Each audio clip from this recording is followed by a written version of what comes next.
Hi, class. Before I start reading today, I want to talk real quick about the answers that some of you included in our online book discussion. I'm super proud that so many of you logged in and added your comments and thoughts about our book so far. So thanks for doing that. And I'll continue to update that document. So feel free to continue to add your thoughts. The questions that I've been posting, those are just starters for conversation. If there's other things you want to comment or want to expand upon, feel free to add your other thoughts or opinions as well.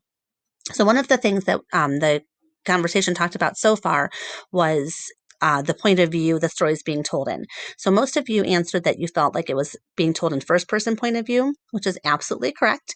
And we can tell it's first person because it's often uses phrases like I think or I feel or includes that word I. And that's definitely a clue that it's going to be first person point of view.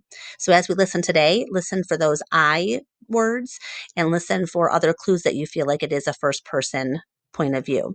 The other thing talked about how you think Ivan's feeling in the story so far, and many of you reflected on the fact that he feels lonely or isolated, and that's absolutely correct. I would agree with that.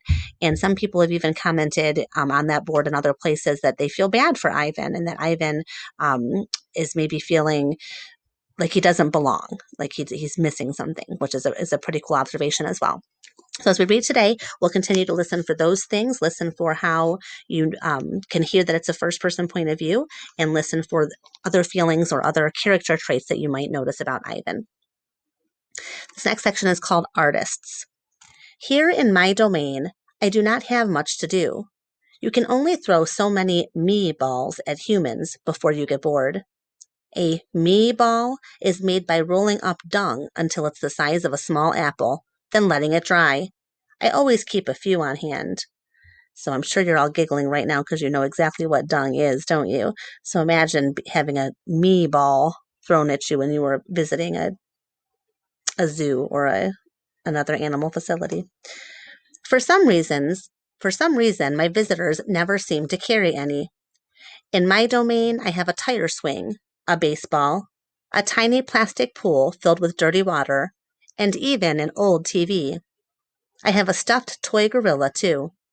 Julia, the daughter of the weary man who cleans the mall each night, gave it to me. The gorilla has empty eyes and floppy limbs, but I sleep with it every night. I call it Not Tag. Tag was my twin sister's name. Julia is 10 years old. She has hair like black glass and a wide half-moon smile. She and I have a lot in common. We are both great apes, and we are both artists. It was Julia who gave me my first crayon, a stubby blue one, slipped through the broken spot in my glass along with a folded piece of paper. I knew what to do with it. I'd watched Julia draw. When I dragged the crayon across the paper, it left a trail in its wake like a slithering blue snake. Julia's drawings are wild with color and movement. She draws things that aren't real, clouds that can smile, and cars that swim. She draws until her crayons break or her paper rips. Her pictures are like pieces of a dream. I can't draw dreamy pictures. I never remember my dreams, although I sometimes awaken with my fists clenched and my heart hammering. My drawings seem pale and timid next to Julia's. She draws the ideas in her head. I draw the things in my cage, simple items that fill my days. An apple core, a banana peel, a candy wrapper.